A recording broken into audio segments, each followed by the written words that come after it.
नमस्कार, आपका स्वागत है एनडीटीवी इंडिया पर। न्यूज रूम से आप इस वक्त लाइव देख रहे हैं सवाल इंडिया का।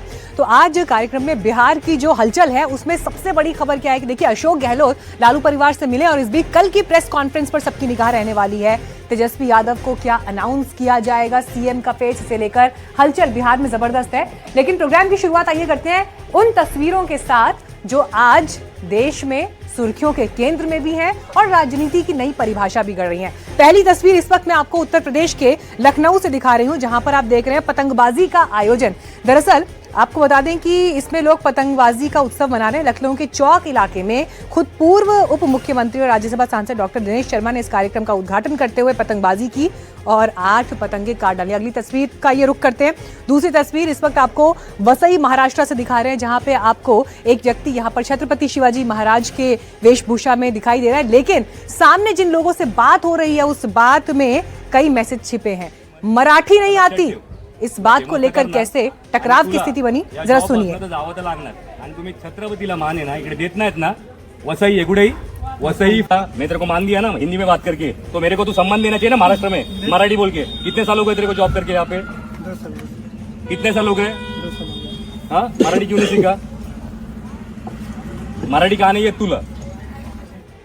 तो मराठी क्यों नहीं आती, इसका विवाद आपने वहां देखा। लेकिन आइए अब आपको बिहार में एक बार फिर अलीनगर लेकर चलते हैं, जहां से मैथिली ठाकुर चुनावी ताल ठोक रही हैं और मैथिली जहां जहां भी इलेक्शन कैंपेन के लिए जा रही हैं वहां पर उनसे गीतों के लिए डिमांड तो आती है, फरमाइश होती है, हालांकि वो भी लोगों को निराश नहीं करते।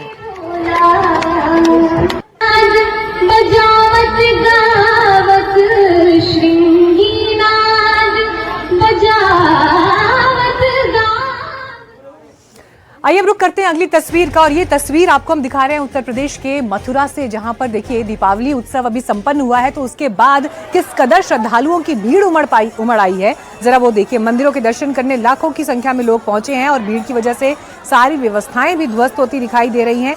ये वीडियो निधिवन मंदिर के पास का बताया जा रहा है, जो आज सोशल मीडिया पर जबरदस्त तरीके से वायरल भी है। और कम से कम जो लोग वहां दर्शनों के लिए पहुंचे हैं, लोग उनसे भी अपडेट ले रहे हैं कि हाल क्या है, आगे आने वाले लोग अपनी प्लानिंग करें या ना करें। लेकिन अगर आप भी तीर्थ स्थलों पर जाने की तैयारी कर रहे हैं तो पूरी जानकारी के बाद ही वहां पर जाएं।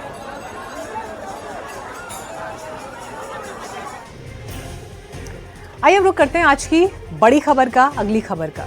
जलेबी भारत के कोने कोने में बनाई जाती है, हमारे उत्सवों का, हमारे स्वाद का एक अहम हिस्सा है, जीवन शैली का हिस्सा है। ये भी कह दूं तो अतिशयोक्ति नहीं होगी। लेकिन राजनीति की जलेबी कुछ अलग होती है। अब जरा सोचिए, जहां पर राजनीतिक जमीन पर जलेबी बनाई जा रही है और वहां पर अगर कोई ये कह दे कि जी फला नेता जलेबी बना रहे हैं तो हमारी कॉपी कर रहे हैं, बात यहाँ पर राहुल गांधी और तेज प्रताप यादव की हो रही है। अगर वो ये कह दें कि हमारी कॉपी कर रहे हैं और कॉपी करके जलेबी बना रहे हैं, तो सोचिए अब जलेबी पर भी कॉपीराइट ठोका जाने लगा है।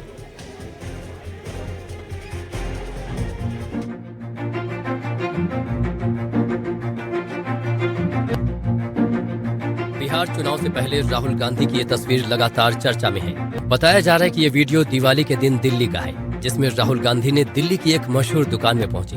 राहुल गांधी ने खुद इस तस्वीर को शेयर करते हुए दिवाली की बधाई भी दी थी। लेकिन राहुल की जलेबी को लेकर तेज प्रताप बिदक गए। सवाल पूछा गया तो तेज प्रताप ने जवाब लगभग उसी भाव से दिया कि उसकी जलेबी मेरी जलेबी से मीठी कैसे हो सकती है।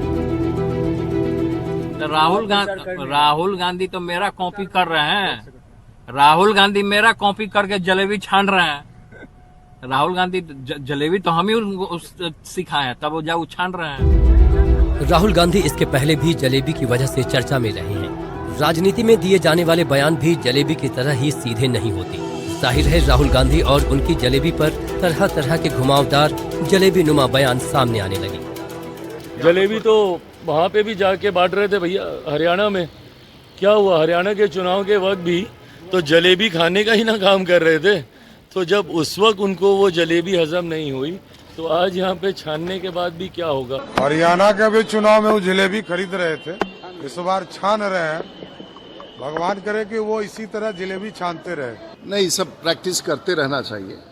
पता नहीं वैसा ही स्थिति जीवन में आए, और अच्छा है कि जब ऐसा कोई तस्वीर आ रहा है, लेकिन गांव देहात में छानते तो ज़्यादा फायदा होता। अब दिल्ली का तो कोई मामला है नहीं। जिस जलेबी की यहाँ चर्चा हो रही है वो अपनी रस भरी मिठास की वजह से सबसे अलग मानी जाती है। लेकिन ध्यान देने की बात है कि जहाँ जलेबी नहीं, जलेबी की चर्चा अहम हो गई है और इसमें राजनीति की चाशनी भर गई है।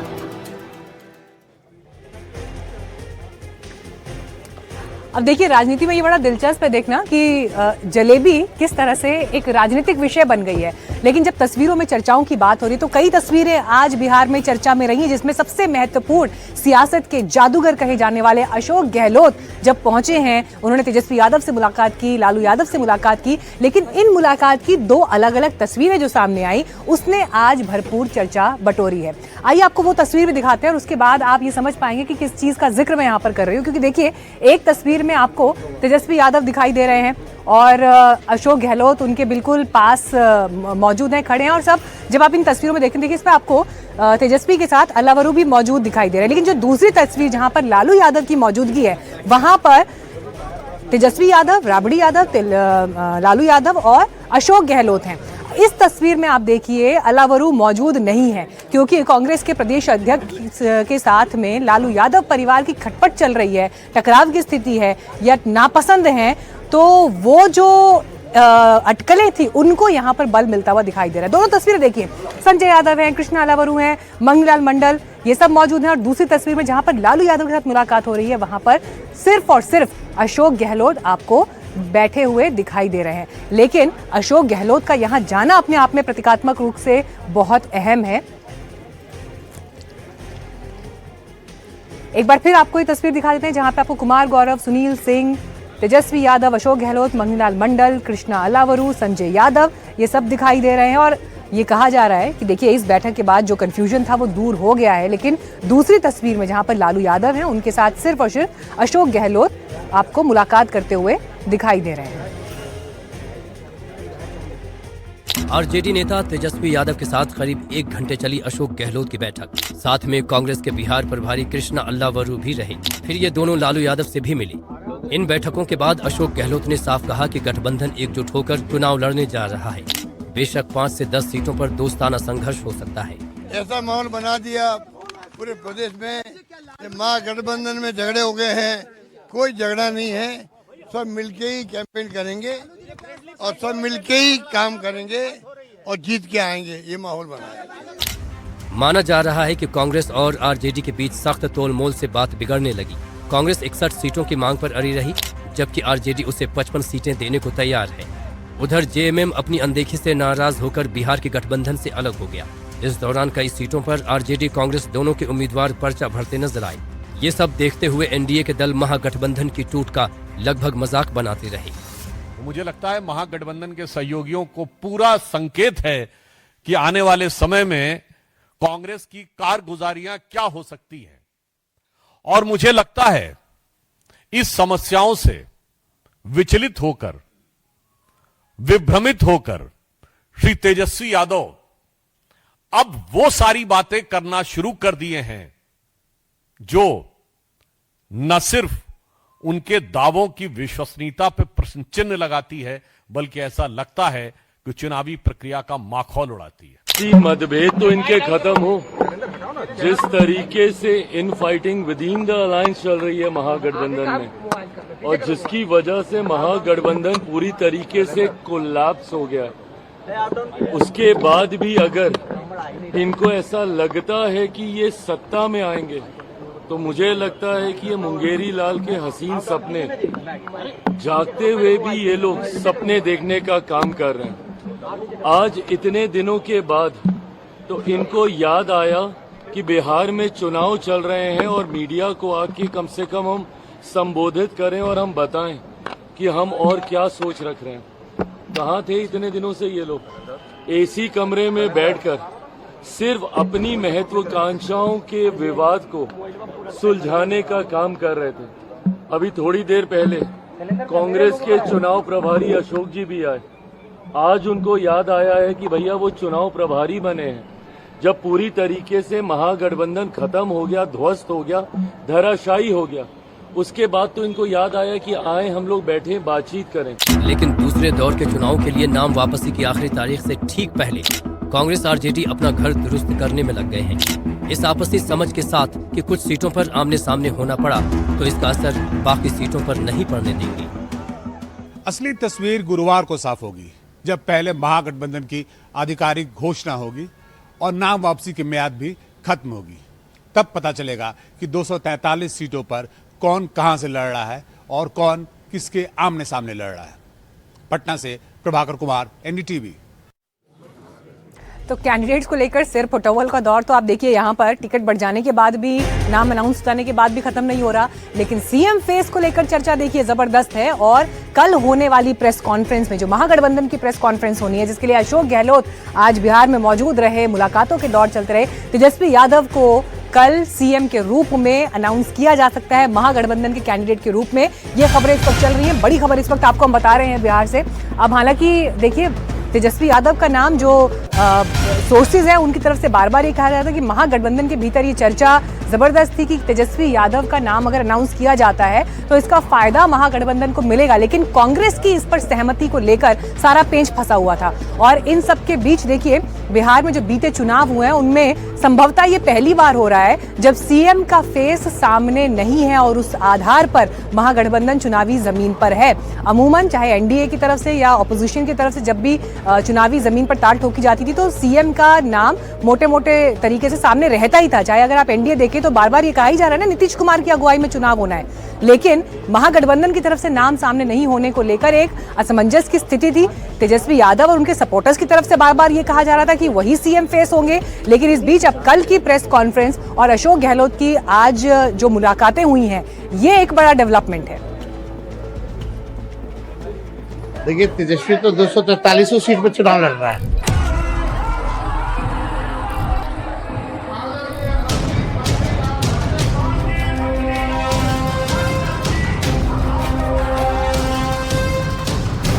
तेजस्वी यादव के बयानों से पहले ही जाहिर हो चुका है कि वो खुद को महागठबंधन की तरफ से मुख्यमंत्री पद का दावेदार मानकर चल रही हैं। बुधवार को तेजस्वी ने जिस तरह चुनाव जीतने की सूरत में एक के बाद एक कार्यक्रमों के ऐलान किए, उससे भी यही संदेश गया।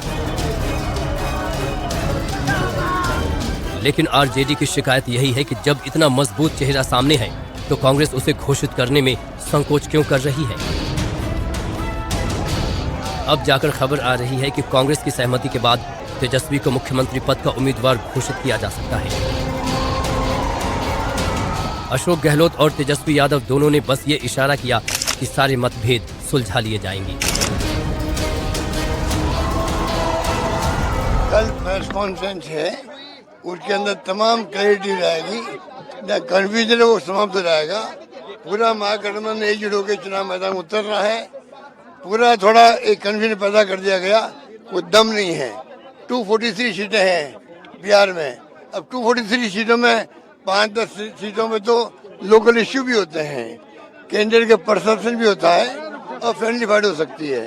भाई कोई दिक्कत नहीं। नीतीश कुमार जी मुख्यमंत्री नहीं बनने जा रहे, ये तो स्पष्ट हो गया है। वो अमित शाह जी ने कह दिया। और जो उन्होंने 10,000 के बारे में कहा, उन्होंने कहा सीड मनी है, यानी उधार है, तो साफ स्पष्ट हो गया। लेकिन हम लोग जो देंगे वो आर्थिक न्याय के तौर पे देंगे। दरअसल महागठबंधन में टकराव और टूट की खबर मिलते ही इसे रोकने के लिए कांग्रेस सक्रिय हो गई। आनन फानन में बिहार चुनाव के प्रभारी अशोक गहलोत पटना पहुंचे और बैठकों का दौर शुरू हो गया। सीटों पर टकराव को भी अधिकतम टालने की कोशिश चल रही है और तेजस्वी की उम्मीदवारी को लेकर भ्रम खत्म करने का इरादा भी है। हालांकि संभावित सहयोगियों से लेकर विरोधी तक कह रहे हैं कि तेजस्वी को ऐसा उम्मीदवार नहीं बनाया जाएगा। इस चुनाव में सीएम फेस पर किसी भी कीमत पर चुनाव इंडिया गठबंधन के लिए सही नहीं होगा। हर परिस्थिति में सीएम आप बनाइए, जिनके लिए हम खाद बन रहे हैं। मुझे कोई आपत्ति नहीं है चुनाव के बाद जिनको सीएम बनाना हो, लेकिन चुनाव के पहले फेस राहुल गांधी होगी। देखिए, महागठबंधन में महाफूट हो गई है, किसी का कोई तालमेल नहीं है। ये सीटों का गठबंधन करके कई सीटों पर अलग अलग चुनाव लड़ रहे हैं। राजद में इस बात का गुस्सा है कि कांग्रेस ने, जिसका कोई वजूद बिहार में नहीं है, उसने राहुल गांधी की यात्रा के आड़ में तेजस्वी यादव को दबा दिया और मुख्यमंत्री का उम्मीदवार तक घोषित नहीं किया। इसके पहले कांग्रेस ने हमेशा तेजस्वी को मुख्यमंत्री का चेहरा बनाए जाने पर गोलमोल जवाब भी दिया है। तो बिहार को लेकर अभी तक आपकी पार्टी से साफ क्यों नहीं किया जा रहा कि तेजस्वी यादव सीएम बनेंगे बिहार में? बहुत अच्छे तरीके से एक पार्टनरशिप बनी है। हम मतलब सारी की सारी पार्टियां एक साथ जुड़कर काम कर रही हैं, कोई टेंशन नहीं है और म्यूचुअल रिस्पेक्ट है। अब देखिए प्रेस कॉन्फ्रेंस में क्या होता है ये कल देखना होगा, लेकिन महिलाओं को 10,000 वर्सेस 30,000 महिला वोटर को लुभाने के लिए तेजस्वी यादव ने क्या घोषणा की है कि जीविका दीदी को नौकरी भी दी जाएगी स्थायी और 30,000 रुपए की ये घोषणा की गई है, जिसे लेकर होता क्या है चुनावी जमीन पर ये देखना होगा। लेकिन तेजस्वी यादव के चुनाव से एन पहले इस घोषणा के मायने को भी हम आगे डिकोड करेंगे। जितनी जीविका सीएम दीदियां हैं यानी कम्युनिटी मोबिलाइजर्स हैं, उन सभी सीएम दीदियों को स्थायी कर उन्हें सरकारी कर्मचारी का दर्जा देकर उनके वेतन को 30,000 प्रति माह हम लोग करेंगे। जीविका समूह की दीदियों द्वारा लिए गए लोन के सूद को माफ करा जाएगा। प्रदेश में कार्यरत सभी संविदा कर्मियों को स्थायी किया जाएगा। बिहार के विभिन्न विभागों में बेल्ट्रॉन जैसी विभिन्न एजेंसियों के माध्यम से संविदा पर काम कर रहे संविदा कर्मियों के लिए ये ऐतिहासिक निर्णय हम लोगों ने लिया है और ये जरूर हम लोग करेंगे। मां योजना हम लोग लाएंगे। बेटी योजना का बी से बेनिफिट, ई से एजुकेशन, टी से ट्रेनिंग और आई से इनकम, यानी जब से हमारी बच्चियां पैदा होती हैं इनकम तक उनके लिए अलग से एक प्रोग्राम चला जाएगा, पढ़ाई की, ट्रेनिंग की और इनकम दिलाने तक की ये व्यवस्था उन माँ बहनों को हम लोग कराने जाएंगे। माँ योजना एम से मकान, ए से अन्न और ए से आमदनी, यानी महिला जिनके पास मकान नहीं है उनको मकान की व्यवस्था कराई जाएगी, अन्न की व्यवस्था कराई जाएगी और आमदनी की भी व्यवस्था कराई जाएगी। अब देखिए तेजस्वी यादव यहाँ पर घोषणा तो कर चुके हैं, लेकिन कैसे इस पर एनडीए की तरफ से निशाना साधा जा रहा है। वो ये कह रहे हैं कि पहली बात तो तेजस्वी जो बात कह रहे हैं वो व्यवहारिक नहीं है। घोषणा करना एक अलग बात है, लेकिन उसके लिए आपके पास फाइनेंसेस के आधार पर, बजट के आधार पर क्या प्लान है, सवाल तो फिर ये बनता है। आपसी मतभेद तो इनके खत्म हो। जिस तरीके से in fighting with in the alliance चल रही है महागठबंधन में, और जिसकी वजह से महागठबंधन पूरी तरीके से कोलैप्स हो गया, उसके बाद भी अगर इनको ऐसा लगता है कि ये सत्ता में आएंगे, तो मुझे लगता है कि ये मुंगेरी लाल के हसीन सपने जागते हुए भी ये लोग सपने देखने का काम कर रहे हैं। देखिए ये लोग गप मारने लोग हैं। पहले कहा कि 2,70,00,000 लोगों को सरकारी नौकरी दे। आज जिस बात की चर्चा वो कर रहे हैं, 15 साल तक उनके पिताजी माताजी ने बिहार को लूटा, बिहार की जनता देखी है। पूरे परिवार ने 1 लाख लोगों को भी सरकारी नौकरी नहीं दिया। ये पूरा बिहार जानता है। ये लोग गप मारने वाले लोग हैं और ये लोग सिर्फ सपना दिखा सकते हैं। चुनाव के समय याद होता है, चुनाव के बाद याद नहीं रहता। ये लोग सिर्फ लूटने के लिए जाने जाते हैं और बिहार को बर्बाद करने के लिए। आइए अब आपको सीधे पटना लेकर चलते हैं। हमारे सहयोगी प्रभाकर इस वक्त वहां से हमारे साथ जुड़ रहे हैं। प्रभाकर, 2 सवाल हैं आपसे। देखिए, पॉइंट 1, कल प्रेस कॉन्फ्रेंस होने वाली है और उसको लेकर आज के वक्त में, आज के दिन में वहां पर क्या हलचल हुई। पॉइंट नंबर 2, जो खबर हम अभी दिखा रहे हैं, महागठबंधन वर्सेस एनडीए, 10,000 वर्सेस 30,000 रुपए। अल्टीमेटली महिला वोटर को किसी भी तरह से आकर्षित करके उन्हें अपने खेमे में लाना है, ये चुनावी जीत की कुंजी बनती हुई दिखाई दे रही है। जी बिल्कुल। देखिए, मैंने पहले आपको दूसरे सवाल पर आओ, महिला वोटर जो हैं वो किसी भी गठबंधन के केंद्र में वही हैं। हमने देखा कि कैसे 1.5 करोड़ महिलाओं के अकाउंट में 10,000 रुपये दिए गए एनडीए की सरकार द्वारा, यानी नीतीश कुमार की सरकार के द्वारा। 10,000 रुपये ग्रामीण महिला के लिए अच्छी खासी रकम होती है और ये ठीक चुनाव की घोषणा से पहले दिए गए, तो एक तरह से ये महिला वोटरों को सीधे तौर पर रिझाने की कोशिश थी। इसके जवाब में तेजस्वी यादव ने अपना ट्रम्प कार्ड आज चला। वो ट्रम्प कार्ड जो है उसमें उन्होंने जो जीविका यानी कि जो सेल्फ हेल्प ग्रुप है, जो बिहार सरकार की एक ऑर्गेनाइजेशन है, उससे जुड़ी हुई जो महिलाएं हैं उन्हें सरकारी नौकरी देने का वादा किया और उन्हें 30,000 रुपये तनख्वाह देने की बात की। ये एक बहुत बड़ा वादा है। हालांकि इसके लिए पैसे कहाँ से आएंगे, क्या इन्होंने इसके लिए फाइनेंशियल कैलकुलेशन किए हैं? मैं मानता हूं कि इसका फाइनेंशियल कैलकुलेशन ना महागठबंधन ने किया है, ना नीतीश कुमार की सरकार ने किया। हालांकि उन्होंने 15,000 करोड़ रुपए दे दिए, लेकिन ये ऑनगोइंग स्कीम है, यानी कि ये इसकी राशि भी बढ़ती जाएगी। 10,000 से 50,000, 50,000 से 2 लाख होगी। संख्या भले घटेगी लेकिन राशि बढ़ती जाएगी। एक बहुत बड़ा चंक जो है इसका वो इसमें जा सकता है, तो उसका कैलकुलेशन किसी ने नहीं किया है। तो एक वॉर ऑफ फ्रीबीज आप इसे बोल सकते हैं। घोषणाओं का ये की लड़ाई है, जिसमें कि ज़्यादा से ज़्यादा लुभावने घोषणा जो है वो कर रहे हैं दोनों दल। अब बात कीजिए महागठबंधन में जो आज मीटिंग हुई है, जिसमें कल प्रेस कॉन्फ्रेंस होना है, और उसमें ये उम्मीद की जा रही है कि कांग्रेस जो है वो मुख्यमंत्री के चेहरे के तौर पर तेजस्वी यादव के चेहरे पे मुहर लगा देगी। पिछले दिनों में जितने भी घटक दल हैं महागठबंधन के, चाहे वो वीआईपी हो या लेफ्ट पार्टी हो, उन्होंने तेजस्वी यादव के नेतृत्व को मान लिया है। उनका कहना है कि तेजस्वी यादव मुख्यमंत्री के चेहरे हैं, लेकिन कांग्रेस ने नहीं माना। आज अशोक गहलोत जो हैं वो आए थे। उनकी मीटिंग जो है 3 मुद्दों पर थी। पहला मुद्दा कि जो 13 सीट पे जहां फ्रेंडली फाइट हो रहे हैं, वहां पे 6 से 7 सीट जिसपे नामांकन वापस लेने की कल अंतिम तिथि है, वहां पे नामांकन वापस लिए जाए और एक ही उम्मीदवार मैदान में रहे महागठबंधन की तरफ से, चाहे वो किसी भी दल का हो, एक ही उम्मीदवार रहे। उस मसले को सुलझाया जा रहा था। दूसरा जो है आरजेडी की तरफ से ये मांग की गई मुख्यमंत्री के चेहरे के तौर पे, जिसपे कि तेजस्वी यादव की बात हुई। इस पे कल मुहर लगती है कि नहीं लगती है, वो बहुत ही अहम होगा। इसलिए कल का वो 10 बजे का प्रेस कॉन्फ्रेंस बहुत अहम होगा। और तीसरा जो है वो चुनाव प्रचार की स्ट्रेटजी तय की गई। राहुल गांधी और तेजस्वी लगातार एक साथ प्रचार करेंगे, तो उसमें उनके प्रचार के मुद्दे क्या होंगे, वो कहाँ कहाँ प्रचार करेंगे, किस क्षेत्र में ध्यान देंगे, किस मुद्दों को उछालेंगे, इस पर भी आज विस्तार से चर्चा हुई है। तो कुल मिला के महागठबंधन के लिए आज काफी महत्वपूर्ण बैठक थी। जी ठीक है, शुक्रिया प्रभाकर इस जानकारी के लिए आपका। तो अब इंतजार देखिए कल के दिन की प्रेस कॉन्फ्रेंस का हमें भी रहेगा। अपडेट्स आपको एनडीटीवी इंडिया पर लगातार मिलते रहेंगे।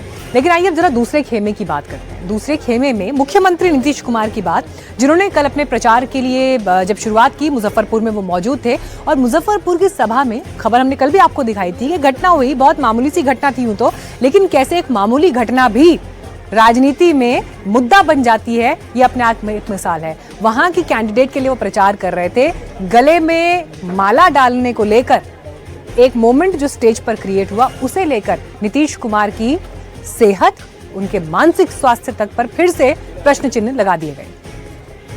अब आप करिए। ये तस्वीरें बिहार के मुजफ्फरपुर की हैं। यहाँ की चुनावी जनसभा में सूबे के मुखिया नीतीश कुमार पहुंचे। सभा के दौरान कुछ ऐसा हुआ कि एक बार फिर नीतीश कुमार की मानसिक सेहत पर सवाल उठने लगे।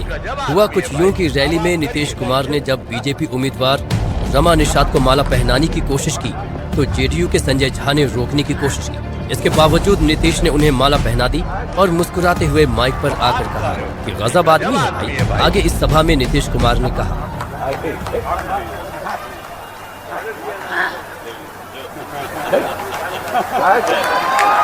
वो हाथ कह रहे हो, ये गजब आदमी है भाई, हाथ काहे करते हैं तब तो सब।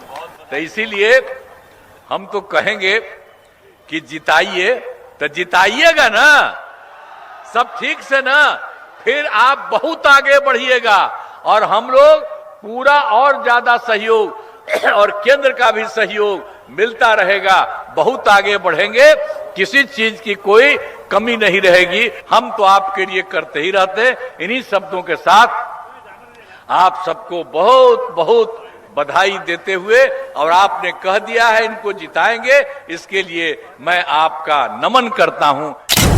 मुजफ्फरपुर की सभा में जो हुआ उस पर आरजेडी नेता तेजस्वी यादव ने सोशल मीडिया पर तंज कसते हुए लिखा, ये गजब आदमी है भाई। साथ ही उन्होंने इस चुनावी सभा का वीडियो भी शेयर किया। गजब आदमी है भाई। ये पहला मौका नहीं है जब सार्वजनिक मंच पर नीतीश कुमार ने कुछ ऐसा किया जिससे उनकी मानसिक सेहत को लेकर सवाल उठने लगी। कई जनसभाओं से उनकी तस्वीरें सामने आईं, जो सोशल मीडिया पर वायरल हुई और बिहार सरकार के साथ साथ जेडीयू के लिए फजीहत का सबब बनी। गजब आदमी है भाई। अब इस तस्वीर के सामने आने के बाद विपक्षी दल आरजेडी हमलावर है। कल सारे चीजों की घोषणा संवाददाता सम्मेलन में हो जाएगी। महागठबंधन के शीर्ष नेतृत्व के द्वारा जो प्रेस कॉन्फ्रेंस होगा, सीएम का फेस महागठबंधन में श्री तेजस्वी जी ही हैं, इसमें कहीं कोई शक शंका नहीं है। 2020 में भी तेजस्वी जी थे, 2025 में भी तेजस्वी जी ही सीएम का फेस हैं, जनता की पसंद है और बिहार की जनता अपना मुख्यमंत्री मान चुकी है तेजस्वी जी को। तो वहीं पहली बार चुनाव में उतरी जन स्वराज पार्टी के मुखिया ने भी नीतीश कुमार की सेहत पर एक बार फिर से सवाल उठाते हुए कहा कि वो मानसिक रूप से अस्वस्थ है। भाई नीतीश कुमार मैदान में कूद जाए, इससे बढ़िया कोई बात ही नहीं है। जनता देख लेगी कि मानसिक शारीरिक तौर पर नीतीश कुमार कितने अस्वस्थ हैं। नीतीश कुमार आए, भाषण दें, ताकि लोग समझ सकें कि नीतीश कुमार की मानसिक शारीरिक स्थिति क्या है और कैसे जैसे भाजपा 7 लोगों की हत्या के आरोपी 7th फेल सम्राट चौधरी को बिहार की जनता पर थोप रही है, उसी तरह मानसिक और शारीरिक रूप से थके और बीमार नीतीश कुमार को जबरदस्ती ये मुख्यमंत्री का मुखौटा बनाकर पीछे से बिहार पर राज करना चाहते हैं। और ये बात जनता देखेगी जब नीतीश कुमार जाएंगे तो वहीं इस मुद्दे पर एक बार फिर जेडीयू ने अपने मुख्यमंत्री का बचाव किया है। पार्टी के कार्यकारी अध्यक्ष संजय झा का कहना है कि विपक्ष के सारे आरोप बेबुनियाद हैं। आज भी उनका 2 जगह कैंपेन हुआ है मुजफ्फरपुर में, कल 4 जगह कैंपेन है उनका। वो तो फील्ड में जा रहा है, काम कर रहा है। जब किसी को कोई मुद्दा नहीं मिलता है तो फ्रॉम नोवेयर कोई मुद्दा उठा लीजिए। बहुत कुछ चीज हम लोग जितना हाई प्रेशर जॉब में रहते हैं, हो क्या गया है, वो लोग ओल्ड स्कूल के हैं, उनको उतना नहीं ख्याल रहता है कि यहाँ कैमरा है, यहाँ मोबाइल है, वो मिनट टू मिनट वो चल रहा है। बिल्कुल फिट है और पूरा कैंपेन को लीड कर रहा है। अब आप करिए बीते 2 सालों में समय समय पर ऐसी ही बातें विपक्षी नेताओं की ओर से दोहराई जाती रही और आज सच्चाई ये है कि नीतीश कुमार की सेहत और सक्रियता को लेकर उनके सवाल बिहार की राजनीतिक विमर्श का हिस्सा बन चुके हैं। और अब चुनाव के इस मौसम में ऐसी तस्वीरों के सामने आते ही इन चर्चाओं को हवा मिल गई है। Bureau report, NDTV India. गजब आदमी है भाई। बिहार में इस बार बुरके में वोट भी एक मुद्दा बन गया है। चुनाव आयोग की प्रेस कॉन्फ्रेंस में सवाल गूंजा और अब कैसे नेताओं के बयानों में भी ये मुद्दा बनता दिखाई दे रहा है। बुरका बुरका मत चिल्लाओ, बुरका तो उठेगा ही।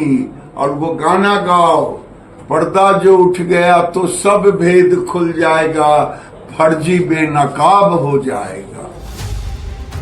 चुनाव आयोग ने बिहार में विशेष गहन पुनरीक्षण के बाद 65 लाख से ज्यादा नाम हटा दिए। मतलब अब लिस्ट में कोई फर्जी मतदाता नहीं है।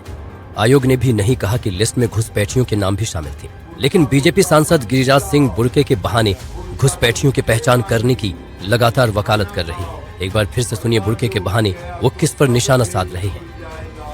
हाय तौबा करके मुसलमानों के वोट को लेने के लिए ये हमको बदनाम कर रहे हैं। चुनाव आयोग को धन्यवाद देना चाहिए कि चुनाव आयोग ने आंगनबाड़ी को बुर्का उठाने के लिए जिसको शंका होगा रखे। मैं धन्यवाद देता हूं और मैं कहता हूं अपोजिशन से, आप क्यों डरते हो? गाना नहीं है, पर्दा जो उठ गया तो सब भेद खुल जाएगा। ये बुर्का के नाम पर फर्जी वोट डालने वाले हैं, ये नहीं चलेगा। दरअसल बिहार विधानसभा चुनाव में बुर्का एक बड़ा मुद्दा बन चुका है। शुरुआत तब हुई थी जब चुनाव आयोग की बैठक में बीजेपी नेताओं ने बूथ पर बुर्का पहनकर आने वाली महिलाओं की पहचान पर सवाल उठाए थे। राजनीतिक इस्लाम को लेकर यूपी टू बिहार चर्चाएं, बयान इस वक्त जबरदस्त सुर्खियों में है। योगी आदित्यनाथ ने जो स्टेटमेंट्स दिए हैं उनका इम्पैक्ट बिहार की चुनावी जमीन तक क्या दिखाई देगा, ये सवाल है। आपको दिखाते हैं कि कैसे उन्होंने राजनीतिक इस्लाम को धर्मांतरण, लव जिहाद, हलाल सर्टिफिकेशन तक से जोड़ दिया।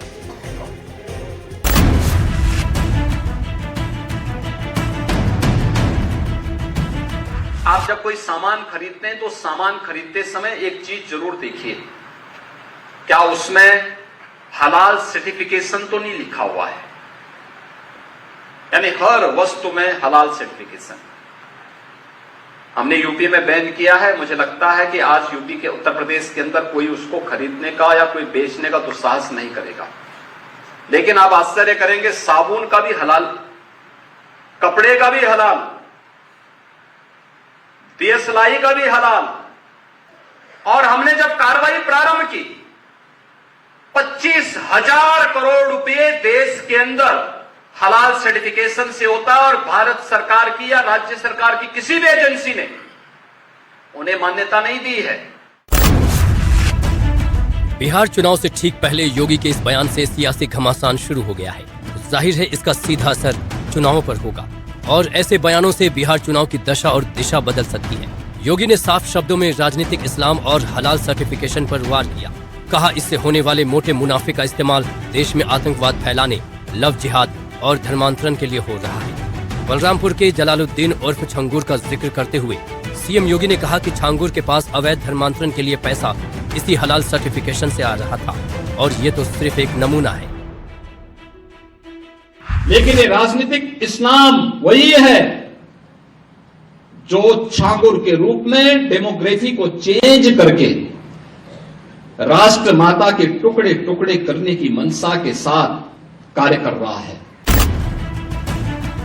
योगी ने आगे कहा कि आज समाज में कुछ ताकतें सांप्रदायिक एजेंडे के साथ भोली भाली युवतियों को निशाना बना रही हैं। ऐसे में रामायण के ताड़का, कालनेमी और शूर्पणखा जैसे पात्र आज के संदर्भ में भी प्रासंगिक हैं। याद रखना, कालनेमी,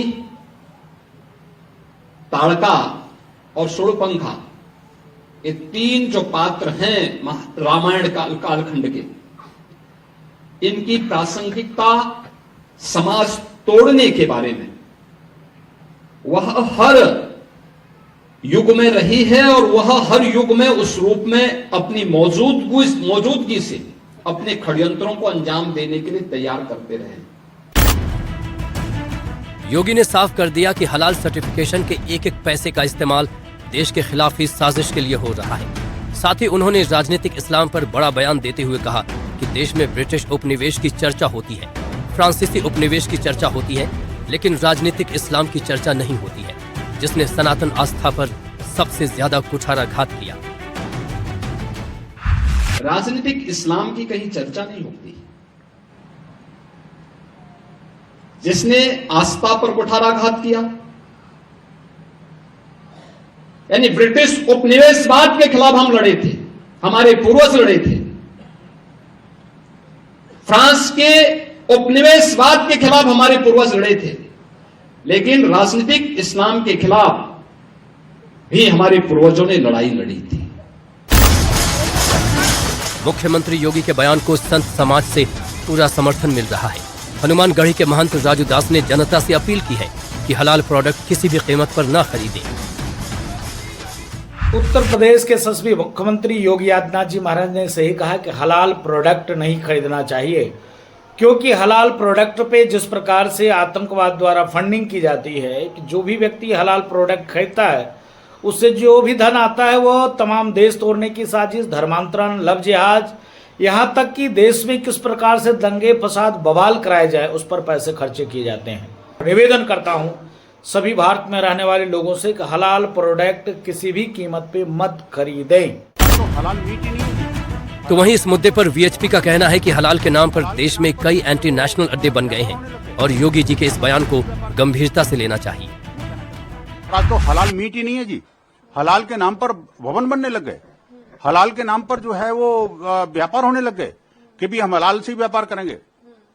मैं कहना चाहता हूं आखिरकार ये जो हलालोनोमिक्स का दिमाग किसके आया दिमाग? हलाल के नाम पर ये किसी और को नहीं, देश को हलाल करना चाहते हैं।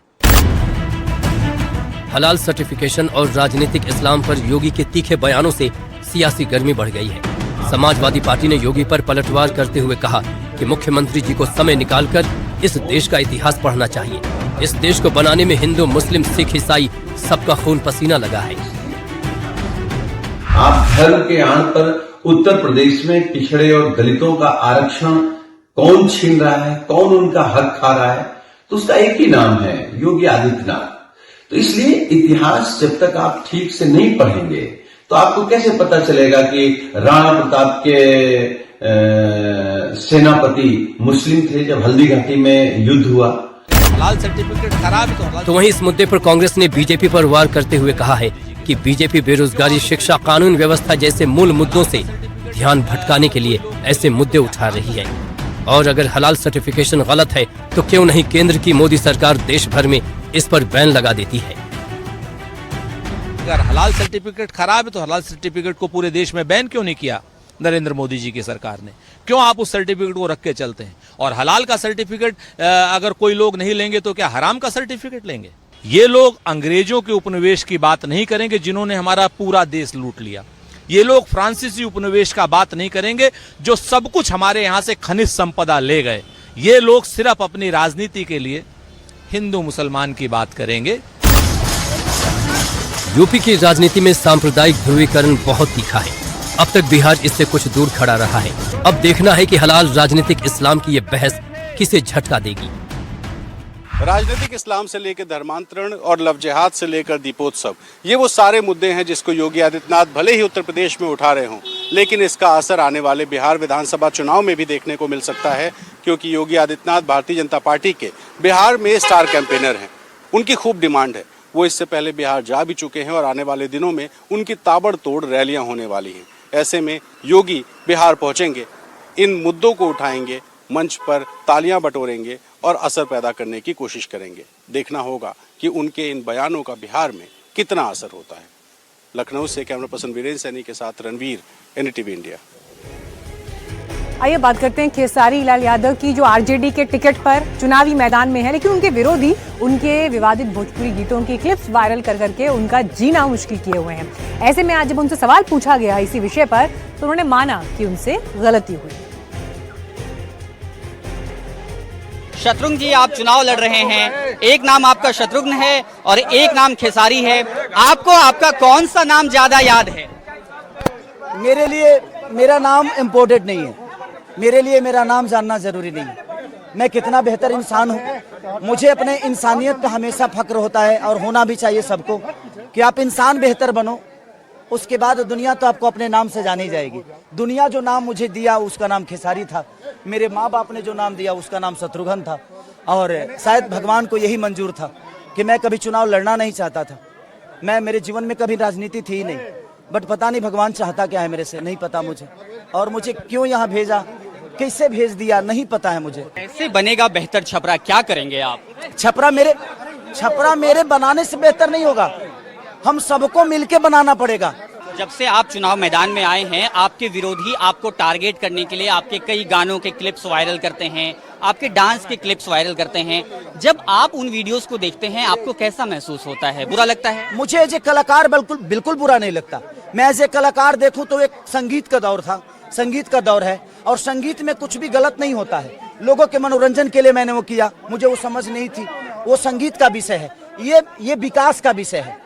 मेरे कहने का मतलब कि लोग कहने दीजिए, मेरे गंदे गाने की वजह से छपरा में तो पानी नहीं भर रहा है ना। ये जो नाला खराब हुआ है मेरे गंदे गाने की वजह से हुआ है।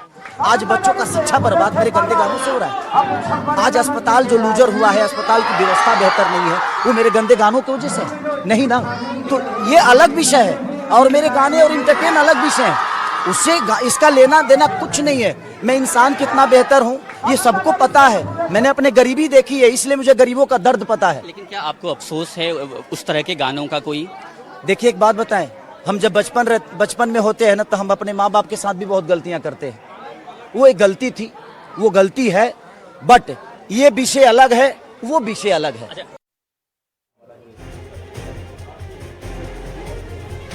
अब देखिए खेसारी कह रहे हैं कि मान रहे हैं गलती कि उम्र के कुछ पड़ावों में उन्होंने इस तरह के वीडियोस और गीतों में यकीनन पार्टिसिपेट किया, लेकिन वक्त तो ये सोशल मीडिया का है, पुरानी चीजें भी निकलकर सामने आ जाती हैं।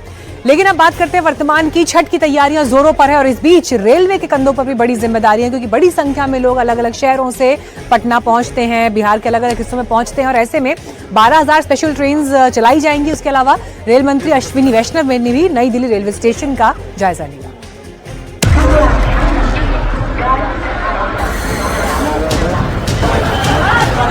छठ पूजा के चलते इन दिनों ट्रेनों में जबरदस्त भीड़ देखने को मिल रही है।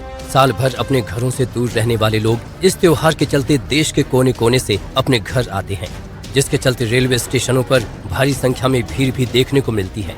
ऐसे में अब रेलवे बोर्ड ने छठ पूजा और त्योहारों के मौके पर यात्रियों की भीड़ को देखते हुए बड़ी तैयारी की है। रेल मंत्री के निर्देश पर देश भर में 12,000 से ज्यादा स्पेशल ट्रेनें चलाई जा रही हैं। भारतीय रेलवे दिवाली और छठ पूजा पर लोगों के लिए स्पेशल ट्रेनों की 12,011 ट्रिप चला रहा है। पिछले साल इस समय 7,724 ट्रिप्स चली थीं। इस साल 1 से 19 अक्टूबर 2025 तक रेलवे ने स्पेशल ट्रेनों की 3,960 ट्रिप्स सफलतापूर्वक चलाई है। दिवाली और छठ पर यात्रियों की और बढ़ती संख्या को देखते हुए आने वाले दिनों में करीब 8,000 ट्रिप्स चलाई जाएंगी। ये ट्रेनें पूरे देश में चलाई जा रही हैं। सबसे ज्यादा स्पेशल ट्रेनों की ट्रिप्स सेंट्रल रेलवे की तरफ से 1,998, नॉर्दर्न रेलवे की तरफ से 1,919, वेस्टर्न रेलवे की तरफ से 1,501, ईस्ट सेंट्रल रेलवे की तरफ से 1,217 और नॉर्थ वेस्टर्न रेलवे की तरफ से 1,217। इसके अलावा बाकी जोनों में भी अतिरिक्त ट्रेनें चलाई जा रही हैं ताकि सभी यात्रियों को सुविधा मिल सके। कुल मिलाकर रेलवे इस त्योहार सीजन में 12,011 ट्रिप्स चला रहा है ताकि हर कोई आराम से घर पहुंच सके। छठ पर्व के मद्देनजर रेल मंत्री अश्वनी वैष्णव ने मंगलवार को नई दिल्ली रेलवे स्टेशन का दौरा किया। इस दौरान उन्होंने रेलवे की ओर से की गई व्यवस्थाओं का जमीनी स्तर पर आकलन किया। बाद में उन्होंने मीडिया से बातचीत करते हुए बताया कि यात्रियों को उनके गंतव्य तक सुरक्षित पहुंचाने के लिए 12 लाख रेल कर्मचारी दिन रात काम कर रहे हैं। उन्होंने ये भी बताया कि इस विशेष ट्रेनों से अब तक 1 करोड़ से अधिक यात्रियों को सेवा दी जा चुकी है। केंद्रीय मंत्री ने बताया कि औसतन लगभग 4,25,000 यात्री प्रतिदिन दिल्ली क्षेत्र से यात्रा कर रहे हैं। उन्होंने बताया कि सूरत, मुंबई, कोयम्बटूर, हैदराबाद और बेंगलुरु जैसे प्रमुख स्टेशनों पर निरंतर निगरानी रखी जा रही है और यहां तक कि चलती ट्रेनों पर भी कड़ी नजर रखी जा रही है। उन्होंने कहा कि प्रत्येक मंडल और जोन का अपना वॉर रूम है जो सभी रेल कर्मचारियों के समर्पित प्रयासों से 24 घंटे निगरानी सुनिश्चित करता है। छठ के उपलक्ष्य में पूरे देश भर में पैसेंजर्स का जो सर्ज आता है, बहुत पैसेंजर्स एक साथ अपने अपने नेटिव प्लेसेस पे जाना चाहते हैं या फिर कहीं पे जाना चाहते हैं, तो उनके लिए एक विशेष व्यवस्था की गई है इस बार। और ये आनंद विहार टर्मिनल है। यहाँ पर अभी कई पैसेंजर्स से बातचीत की और पैसेंजर्स ने जो व्यवस्था है उसको अप्रिशिएट किया है। पैसेंजर गाड़ियाँ भी बहुत एक्स्ट्रा चलाई है, 12,000 गाड़ियाँ एक्स्ट्रा चलाई है इस बार, जिसका एक लाभ सबको बेनिफिट भी मिल रहा है। पटना में छठ पर्व को लेकर खास तैयारियां की गई हैं। रेलवे स्टेशनों पर पैसेंजर्स की सुरक्षा को देखते हुए 3 शिफ्ट में 30 मजिस्ट्रेट और पुलिस तैनात किए गए हैं। डीएम डॉक्टर त्यागराजन एसएम ने पैसेंजर्स की सुरक्षा को देखते हुए कई आदेश दिए हैं। ईस्ट सेंट्रल रेलवे के सीपीआरओ ने बताया कि बिहार में भी छठ पर्व के लिए रेलवे स्टेशनों पर खास इंतजाम किए गए हैं। ईसीआर के तरफ से छठ पर्व 2025 के लिए यात्रियों को बिहार में लाने के लिए 1800 से ज्यादा स्पेशल ट्रेनें ईसीआर ओन्ड रेक से चलाई गई हैं। इसके अलावा हजारों ट्रेनें जो दूसरे जोन के द्वारा है वो चलाई गई हैं बिहार के लिए।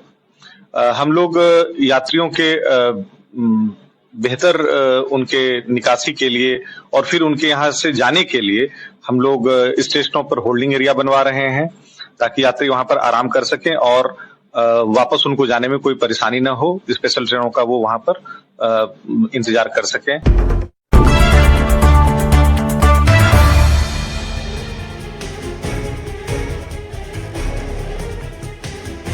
बिहार चुनाव में माउंटेन मैन दशरथ मांझी के बेटे भगत मांझी को कांग्रेस ने टिकट नहीं दिया है, जिस पर उन्होंने निराशा जाहिर की है और उन्होंने कहा है कि उन्हें उम्मीद थी कि कांग्रेस किसी टिकट पर उन्हें चुनाव लड़ने का अवसर देगी। आपको बता दें कि दशरथ मांझी के बेटे भगत मांझी से राहुल गांधी ने मुलाकात की थी, उनके घर भी गए थे, यहाँ तक कि उन्हें एक घर तक उन्होंने बनवा कर दिया था। 3 दिन दिल्ली में रहा लेकिन टिकट नहीं मिला, इस बात को लेकर वो नाराजगी या निराशा जाहिर कर रहे हैं।